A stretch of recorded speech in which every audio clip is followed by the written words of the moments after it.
Ihr meint, dass das mit den Preisenkinder das Schlimmste gewesen ist, was das Internet so hergibt? Ja, da lache ich gern drüber. Servus! In Mönchengladbach gibt es momentan viele Oktoberfeste. Viele Oktoberfeste. Erstens, warum? Zweitens, ich kenn bloß eins. Und deswegen testen wir mal die Bayerischkenntnisse der Gladbacher. Ja, ich darf mich eher mehr auf was testen lassen zwischen Behinderung und Down-Syndrom. Ich weiß ja nicht. Besser gesagt die Borischkenntnisse. Die was? Borischkenntnisse. Bursch!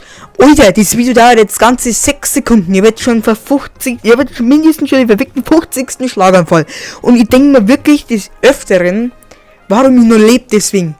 Wo ist ein Heisel? Wer? Ach so, wer kennt's nicht? Ja, ich geh auch einfach zu fremden Leuten und wenn ich gerade zum Scheißen muss und frag, wo ist ein Heisel?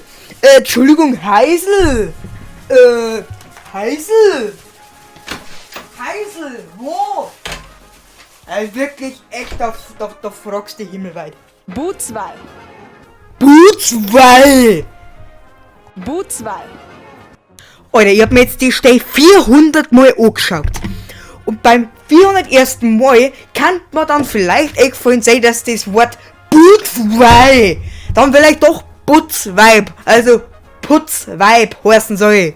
Aber um auszufinden, muss Putzwall heißen, meiner oder sein kann. Ganz ehrlich, das ist mir einfach zu blöd, wenn wir scheißen müssen. Ich komm nicht auf der Brennsuben daher. Alter, jetzt mal ehrlich, hat mir irgendjemand von dieser Legastheniker-Redaktion einmal gelesen, was die Leute da am Zettel stehen hat? Ich komm nicht auf die Brennsuppen daher. Was? Wenn du mich fragst, bist du in der Brennsuppen der Suffer? Ja, Leute. Opa, oh, holleridi. Holleridi. Sehr schön, servus. Okay, wenn die Option nach oben fägeln dir nicht taugt, dann hättest du mal lieber, anstatt diesen Scheiß zu produzieren, 3-4 Mal den Zipfel ins Mic genommen. Ach, und andere Frage, was hätte denn das werden sollen?